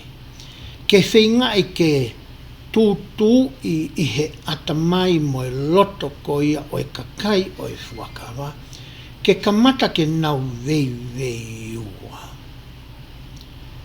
He kuhanga e he vei ua o whanau i ai tangata pe whakaai pe whakalotoi ai tangata mo whiwhine ke oua te na toi tui mo amanaki lei ki he otua. Ko mea ne whai e he kau tangata koni. Ko mea whai koe e se tane ki a koe pe a moau i he ahoni. Ne hanga o mai ngahi whakakau. Panehanga rewa tui fio mai ai mooni moe loi I he ngahi whakakaukau koe ni. Ungia si loi ere eka pau tene hanga I o mahfo I loi pe sete te au. Te ke lava pe ko whakatoka ngai. Ka kapau tene hanga o aike na whiwhio. Ke fi mai ai mea ku hala, moe mea ku mooni, pea tuku mai ngahi whakakaukau koe ia, kia te koe. Te ke whaingata a ia. Ke hanga o whakapapau. Ai mea koe o totonu ke whai. He tau sio koe tala noa koe ki he ngowe. He ahi koe nai whai kia iwi mo a tama whikau aki. Pea moe fua ko ia oe akau oe ilo oe le rei me koe. Koe whaungata tau pena I ngawe aki e he ngata. Na ne hanga o mai ngahi whakaukau o ku mooni.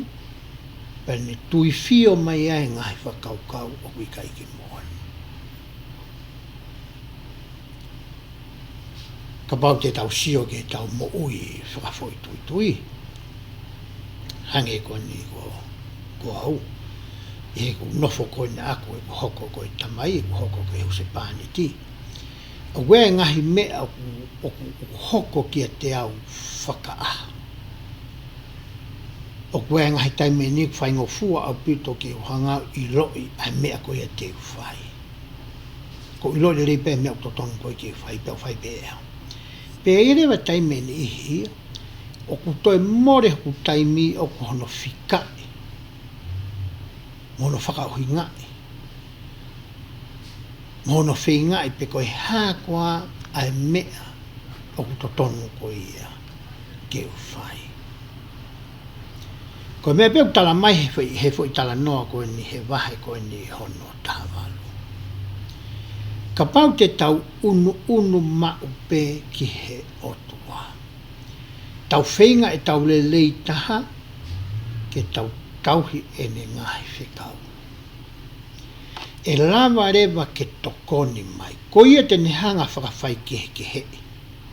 Ko ia tene tala mai he mālohi o I lau mārie. Ai ke hoi ngahi reo ko ia tau whanongo whakaaho ki ai. Pea e tokoni rewa ia ki he whiri ko ia te tau whai.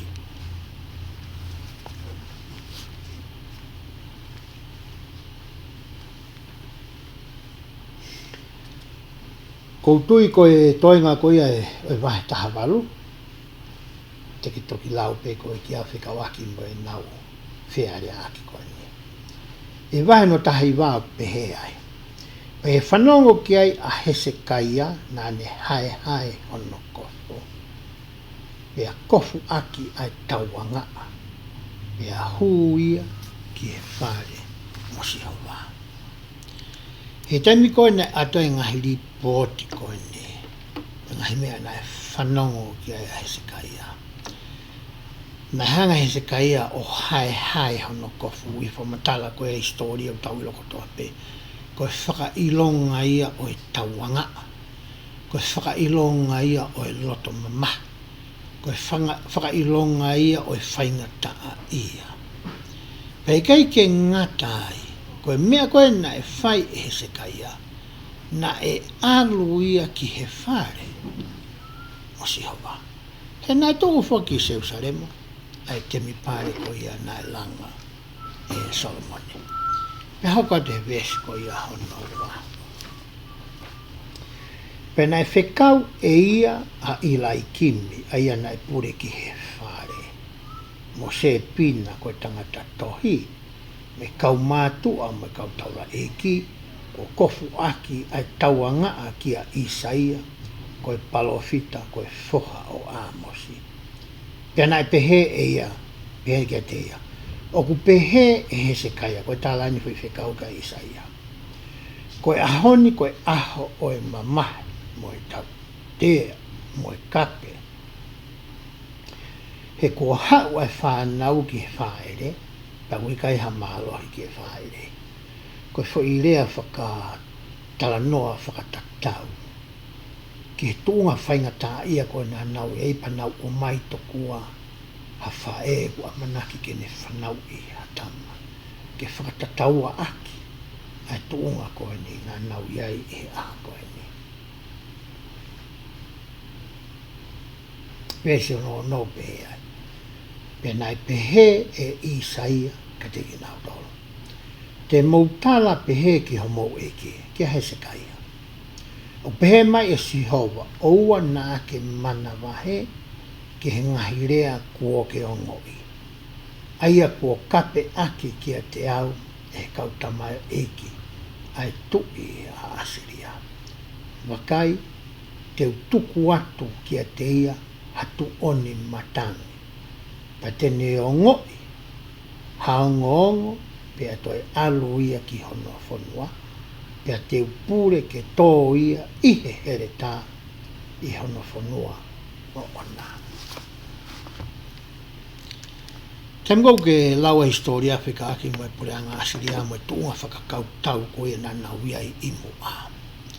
E toki mahino rewa ki a koe pea mau ai uhinga na mana wahe ai a kakai i he taimu nau whihanghanga i ai moe kau tau koe ia oi pure anga Asiria. I he to historia whamatala tangata koe ko Sosefia me kau tangata ke. I he to historia whika aki me ngahi mea whakakau tau mo whakalakalaka i he ilo whakakau tau na e mau i Asiria i he taimi koe ni. Pea lau peke tau sio ke whahinga tuunga mana wahe na e iai a Hesekaia pea mo siuta i he taimi na e a takai iai a Seusalema e he kau Asiria. Koe tūtūni na o mai mea Isaia na e talaange ki a Hesekaia. Fie maarie, he e whai e Sihova ia hamana. E taua Sihova ia maa mautolu. He keika here tā ia e ngaue, pe koha fo i ngā hawe whanai. Pea toi tangarewa Isaia ia o kikite, ai mate anga ko ia, oi tui, oi kau Asiria. E hau koa te whamatala ko ia e vēsia.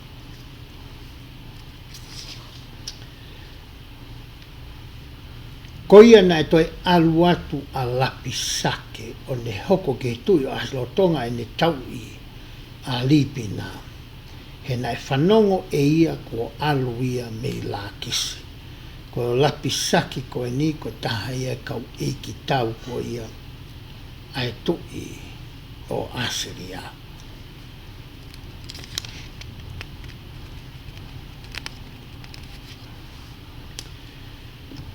Te u alu ki he tohi ki he vēsio no tāwha. Aia koe nei whai e he kautama koe niha tohi. E he tui ko Asiria ke o mai ki Hesekaia. Vēs tāwha au pehe ai. Pea nā mai Hesekaia ai tohi i he nima o kau whikau o ne lauia. Pea nai alu hake a Hesekaia ki he whare o Sihova. Pea nā ne wholahi ia i he ao o Sihova. Pea nai loto Hesekaia e ao Sihova o pehe. E Sihova koe o tua o Isileri. O poke awhio i he wahaa o e ongo selupi. Tau tā nofo keni ke puha fuakawa. Ko hono tā punina i loia koe no foa o e alo ofa. Pena e ranga ai pena ngauhi ai haongo selupimi e ua. Pena i loa Isileri o pehe koe awhio anga ia o e otua. Koe uhinga ia ai loto koe nei whai koe ni Hesekaia koe ni. Pea ai. Io a koe pe i he ngahi pure anga o mamani, wo ke whakatupu e koe ai langi mo mamani. E Sihova. Pū nou hi whafonga, pe ke whakawhanongo. E Sihova. Whaka a ho whafonga, pea ke awhioni. Pea o ngoi.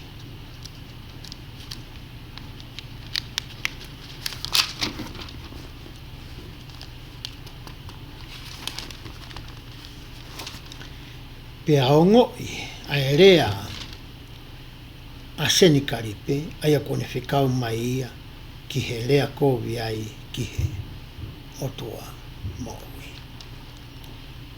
Tem koe nei mauai koe e Hesekaia tohi koe ni.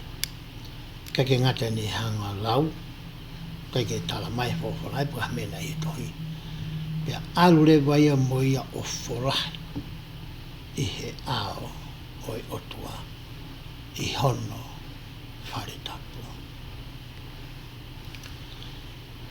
I he taimilahi e wai ngai whaingata o kutau whepaki pea moia I he ngahi e lia mo tawhake ke he kotoa peo e mo ui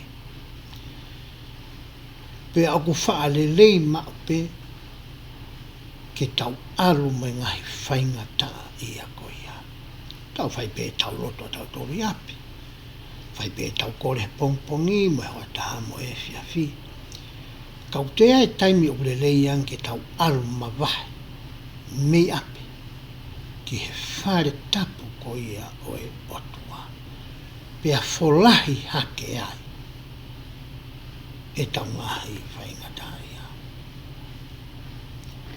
ko o si whakamo ni ia e he tola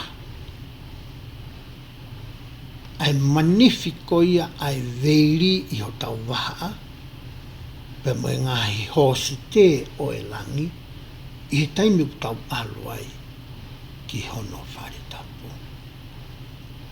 ia e tolahi te whawhatonga I ki toko taimi u nau huma iai ki he loki celestiare wai ni hea u nau tala nolonga ai kore mai foki koe wheitu uia ki whanawhana pe tala noa ko wheitu uia koe ki te whai tala noa ia ai ko haloki ia ki ke hanga huai haki holoto moho whakakaukau ki he otua o tatawa be pe ko hai whainga tai o ke iai pe ko hai whainga whihui o ku iho atamai te ke lava ki whitala no aki mo ia o hange koe mea koe ni ai tuki ko hese ka ia nae whai I toenga koe o ngahi vesi o e wahe tahiwa tala noa ai ki he mana ko ia nae whai e he otua pia tāma te ai kau isi asiria e toko a koe matai whika koe toko tākilu walmano ni maafi nai mate ko hinga nai hawe a ngelo ai otua pia whakahoko ai mana ko ene pia foki ai kau asiria ki honau whonua pe tau siore wahene ki he palomesi nai o mai e he otua ki ni kau palofita ki he ngahi lelei ko ia o kutau mao whakafoi whakawhamili whakawoti whakasiasi whakawhanua I he taimi ku tau whenga ko toa ai pe ke tauhi ki he ne ngahi whekau I he lelei ta te tau lava ko ia ke whai ia e ni hia nau toa ki hatu ngai au toi maalungange o mautolo koe ni mau ke whewhi ngaha ke lalo ko whepetu unga o ko ke iai I he ahoni ko mea mahu I ngā peke ke kamata me iai o te ki toi whakaanau a koe ke koe li peange mai nai mea ka whe mabehe I ki ia I he ahoni ka pau ko ke whakapapau ke laka atu ki moa o whai e mea kotoa pe ko ia o kuke I loe mo ke whakapapau o totonu ke tau whakahoko koe palomesi na mai he ki ia tene hanga ia o whakahauwhi koe ia moa he kai ki utoi lawe au ki he ngahi tala noa o whikau aki pia moe taimi e ku hanga e he lau mare mauna ni o tala atu ki a koe pia moa taimi lahi koe ke mahino e ka koe pia mautato e ke ia e taua pia au ke taimi ku wongo mai pia re ohange pia tai urea mai pia ka koe pia taimi kou ki talanga fua ai ki ai e hao me whatuta maki nai amanaki ke tōki ai aho moui. Te aratu rewa ki he wahe ko ia hono ua noa. Wahe ua noa, tala noa whika aki mai taimi nai puke ai a he se kaia. A tui koe ni. Pei he puke lahi ko ia tui koe ni ko he se kaia. Nai whikau i rewa e he otua i saia ke alu o ewa ki he tui. Kai ke ngata hane alo sio ki he tui. Pia lo tonga koe ne iai, nai whikau i ke ne talange.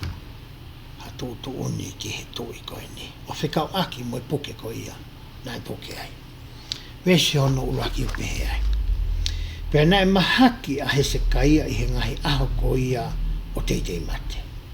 Pea ne hau kia teia palofita ko isa ia koe fo o amosi one pehe kia teia. O pehe e si hova, teu ke le rei hofare, he teke mate, pea i kai mo. Lawa peke uhanga o sio ato ki atu unga peheni ka pau ko au eni.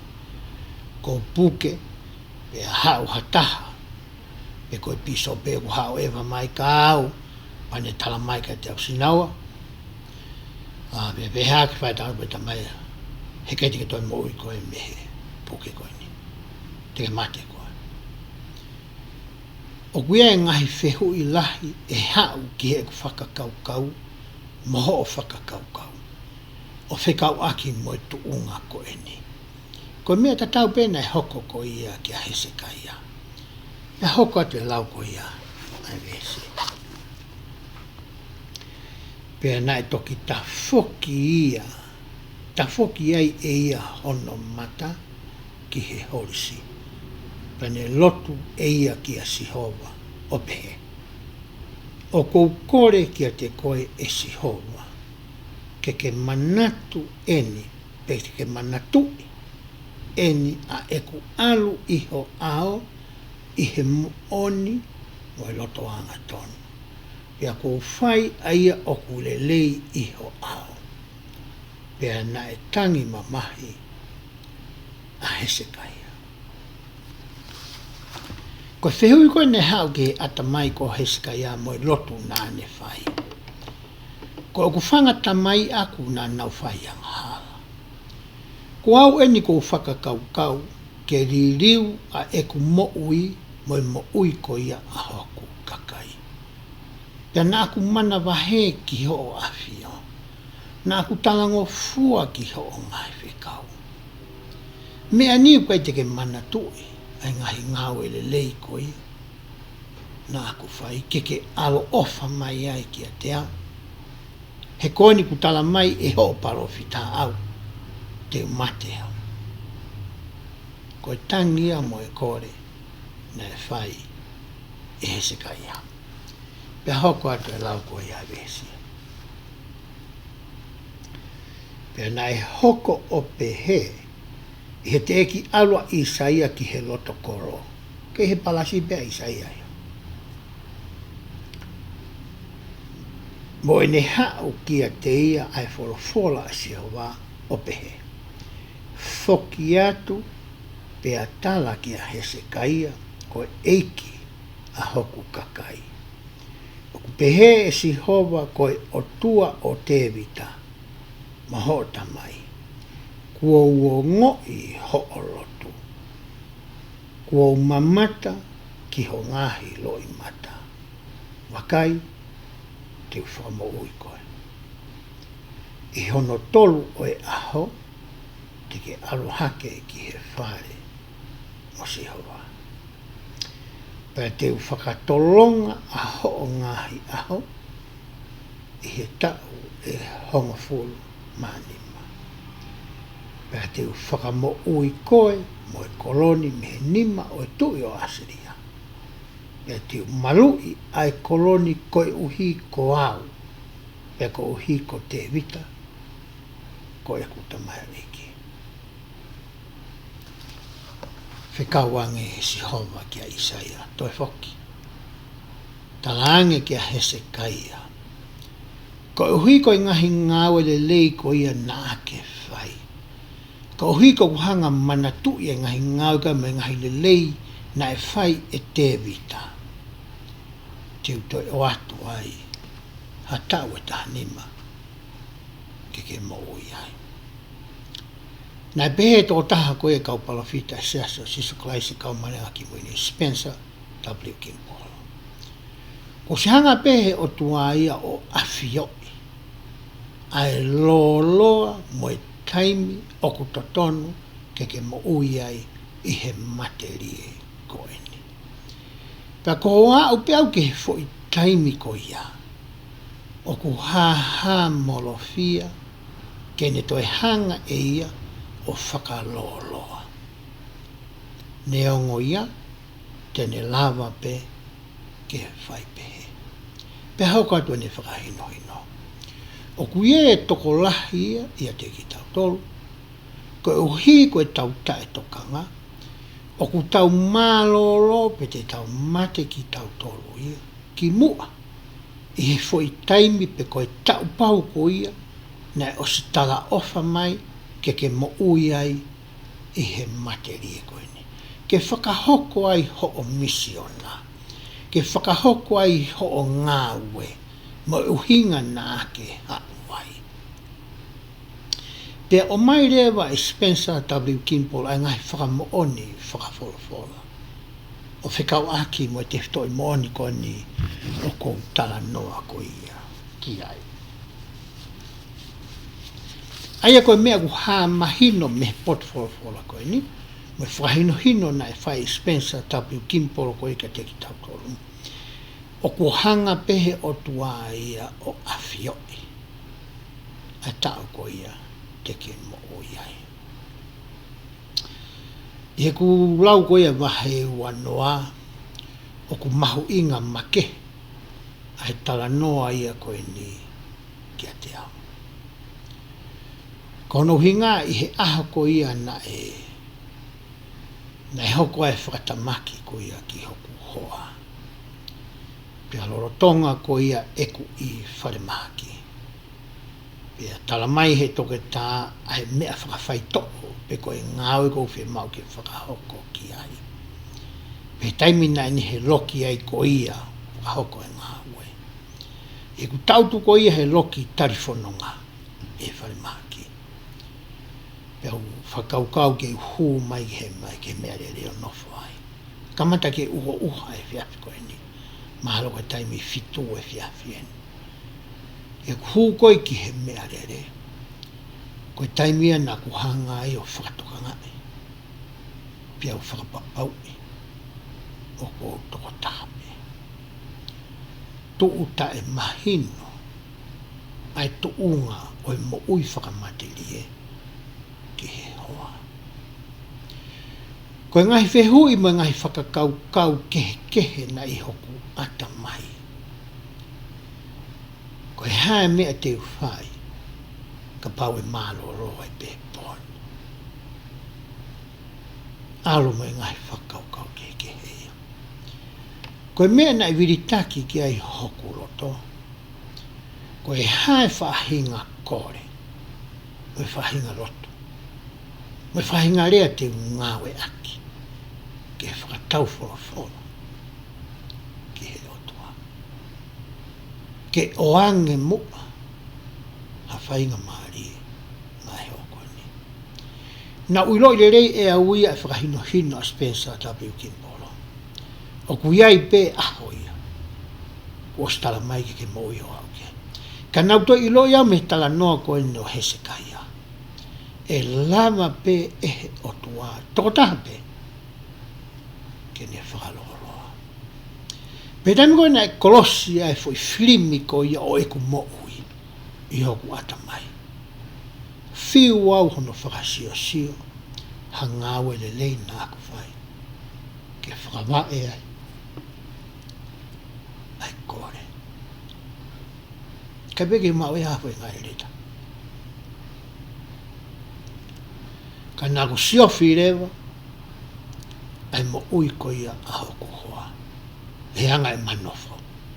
Talo me he kamata, o o hao mai ke he fia ko ia na tu fa to nga ai mo ui tau ai se fini ko ni pana ko pe hele va tau to ko he me ale tu ko awia e ko nga fa hela ke tala nga fa nga me ko ga me o sai fe ke o fa nga pe akariola fe be ke fai pelo tu he ko ula to ko to io ko ke ne o to nga o ke to ta fe ke o kore ane pe au ki o tua o fa nga pe he ka kore au ki au mare mate a puta kariola po ko ia ko me le na fai na guhanga to me folo ko ne vai wanoa ai tangi la ko ia se kai na ku ngave aki ai ngoe hoa ia he se kai tau hanga talangi ki he otua ai ngahi ngave le fai he pepini ko ni e kai ke te au ko no se paniti ke maki whanau ke whamakopuna, ke whamili, ke maheni. Mai hāfua e ngahi rei koe kou iloi. O whai aki ia ai huu mo tautapa. He osko ia. Ko ki punou be fohe ko ia mea rere. Ko mea na mahino ki hoku loto. Na hanga o tua whakawhi maari e ia. Pea mahino ka te au. E mo ui. Ai hoa koe ni.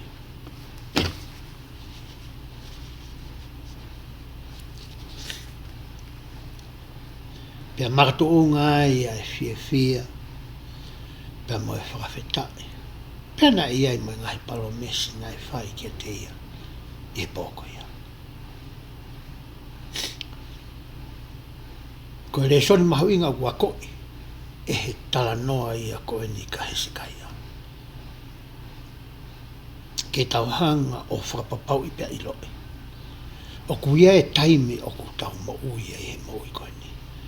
E anga whe rewa aho o ngawe aki, ai taimi koe ia. Hei aho e ke i kia koe pia moa, ai whaunga o nā tangawa ki ai taimi. Pe o ku potu tatau, e tangawe aki a taimi ko ia, ke ngahi mea whakatua sino, kai umaa ngahi mea whakalau maari, pe o ku toe whakamamawha, ki ha tawha aki ta. I kai ke ngata he ta ilo i ko ia. Pata whai e lei taha ko ia o ku talawa ke whai, ke tauhi hota sino, ke mo ui lelei. Koe tala noa maari e o mai koe ni. E he wahe uanoa. I he toenga koe ia o e wahe uanoa. Hei kai ki utai lawe au ki aina e whakailonga na e ke e he se kaia ki a Isaia pia talange e whakailonga pia hoko e whakailonga koe ia. Pia mate whoke he se kaia kai haure wa manase. O hoko ia koe tu, ai a koe whoha ia o esi kaia. E koe wahai wataha o tala noa ai ke whahinga whakari e lia, mo e ulunganga ta e totonu, mo e whaianga hala, na e whai ko ia e manase. Pea, ia umai ke wahai koe hono ua, o tala noa ai ke tui ko ia ko sosaia. Ai ko sosaia na e natula tatau ia mo hese kaia.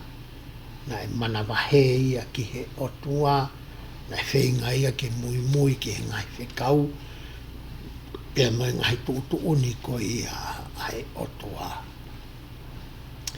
Pia i he wahe ua ni maa tala noa ai, o whekau aki ko ia mo e tui ko ia ko sete kaia. Mau inga foki a sete kai ia I he tatui mo ako ku ta fai. He ko taimia nei haua Papiloni ko ia whakaauha. A Jerusalema he tau nima ngea waru fito ki moa pia alo I mai a Kalaisi. Ke whakakakato ai ki kite nei whai he kaupalo fita. I he taimi ta taupe, he tau sia koe ke tohi a moromona, he tau ono ngeau koe ki moa pia alo I a Kalaisi. Nei whai eri hai ai whakahino hino me whakatukanga ta tau.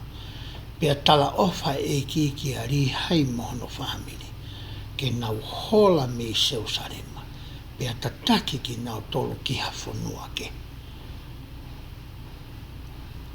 Mahalo koe mahu inga pe ia oe wahai wani ma I hene. I he taimi ko ia ku nā whipikitaki ai. Pea moe tohi ko ia. Molomona. I he tau lawe ko ia I he ahoni. Tau tala noa ke ngai whakakaukau koe ni. Tau tala noa ke mea kui koe whalala. Kai ke ngata he mea koe whalala. O tau tala noa ke mea koe tui. Koe whakawinga I whakafola oi tui he kai ke utoi lawe au ki ai ku ke mea ia e koe. Ai tui. O tau tala noa ai o whikau aki mo mea koe whilea koe ai ahi. I he taimi ko ia ku ilo I behe kau tangata ku nawata mai ia he malai o e ako. I he taimi ko te awe e klasi sai e nisi. O ku ia whoke tui. E kau poto ia ko ia. O ku nau o mai fo I whakakaukau. Pa nau hanga rewa o ai ahi. Nau hanga whakaaunga e fo I whakakaukau. Pe ka pau e mau ai a e ola ko ia ko nau amanaki ki ai. Pa nau tui rewa ko fo I whakakaukau ia o ku mooni. Ko whalala ko ia ku ako I tau tolu ki ai e wahe tau wako I he ani. O ku makatuunga ia me o hanga e koe o whinga keke I loi. Iho o ako mo o whekumi. Keke I loi ai natula ko ia o e otua mo oi. Ko tangata ia ku wanga whewhe. Ko hae me o ku houhau ko whakatupu ita ki ai. Pea tau whakai ehe me ai. Ko hae ngahi lelei ko ne tala ofa. O me makatuunga ia. E tau talanga fua. Ki hangahi whekau. Aia o ku iai.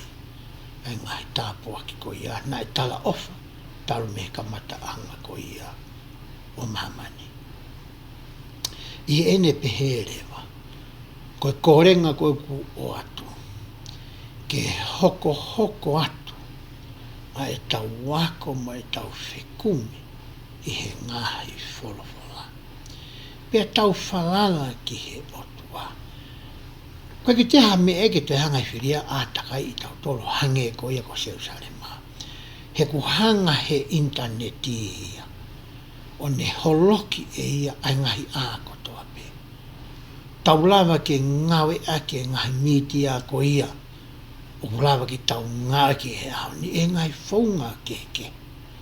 E ngai whaunga ki he lelei. O ngai whaunga ki he komi. Ko whiu I rea ku whotu mai e whakakaukau mo e lau konga o e au ni. Te ke tauhi ki he ngahi o tua tamapua ko ia. O e au ni. Neongo kui kai ke na whaita tau. Mo I mese ko ia I he kohiri. Pe te ke whenga ke ngawe aki ho taimi. Moho tareniti. Mo e ngahi mea ko ia o kuke mau. Ke hanga o atu ai o ngongo o e fie fia. O e nonga mo e fie maari. Te ke whakaaunga e ngahi koloa ko ia o kuke mau. Ke tokoni ia ki hani ike. E tau nofo ko ia mo e tau whanonga. I hala o e fuakama.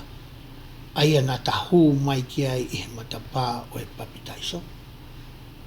O kuta kei mana tui nai. Ai ngahi tala ofa mo e ngahi fuakama nai whai. Ki e ta whangata mai ki mua. Pea ta whenga I he aho mo e po. Ke ta tau ki e ngahi fuakama ko ia. Pe taimi ko ku taha wai ki he mangahala ko ia. o e whaingata ia. O uta mana tui nai, ke ta wholahi pe huai, pe ringi hake hota loto, mo ta whakaukau ki he otua.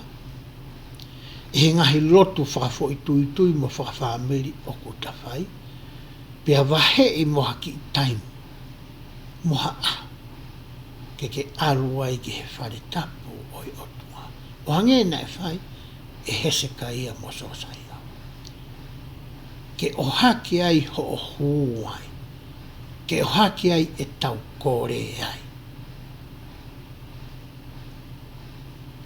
Pea lava ke mauai hatari, pea whakamallohia ai koe pea moau. Ke taimi te tahu mai ai ki tua mehe te whare ko ia. Tato e mauai iwi mo e malohi, ke fua ai kawe ngā pea hoko atu, ai whanonga. Koe kore aku o mai i he ahoni, koe te whito i mo oni au whinga ke mahino ki a koe pea moau. Ke ta whalala ki he otua. Paka iai hataimi moha a, o ku ahi i ai a e tatoi. E he ngahi le o koe au ta whanongo ki ai i he Facebooka. Pe koe ngahi mitia ke he kehe. Te tatu umao i a kalaisi. Te tatu umao piki ki he otua. Pe te ta situ a taua pe me iai. O hange ko ia na e whai e isileri fuoroa. Ko mea ke ta manatui, e taimi ta situ ai me he otua. Ku morerewa ai malui, na ne palomes mai ko ia ki a koe e a moau. O hange ko ia na ne whai ki mua. E ahoni, ko e aho whakaosi eni. Ko e aho eni, o ko hange ngahi ngā hau ko ia ai whiri. E ne hau koe ki a koe pia mau. Te kei ke sio mamani i ha taimi peheni. He ku hau i e ngai tapa aki keke. Pea ku whaingo fua au pito. E ta sio, mo e ta hala, mo e ta tō koe i he ngai whainga tā koe ia. Ko kore ke hanga he ki o tāpu ki nā ki motoro i he ahoni. Whakalahi atu aha o mou tui. Pea maho o mou whalala. Whakalahi atu mo e kātaki i he ngai whainga tā koe u tau whihanga ngai mo ia. Pea neongo ngai whainga tā ko tō koe ia. Ka tau whakaha i he tau whakakaukau mo e tau lea, mo e tau ngāwe. Ke whakaatalahi atu ai. Ai ngai fua ko ia o e ongongo le lei o sisu kalaisi. Ke tāpu i ki nā i hani ike. E wafa sisu kalaisi. Amen.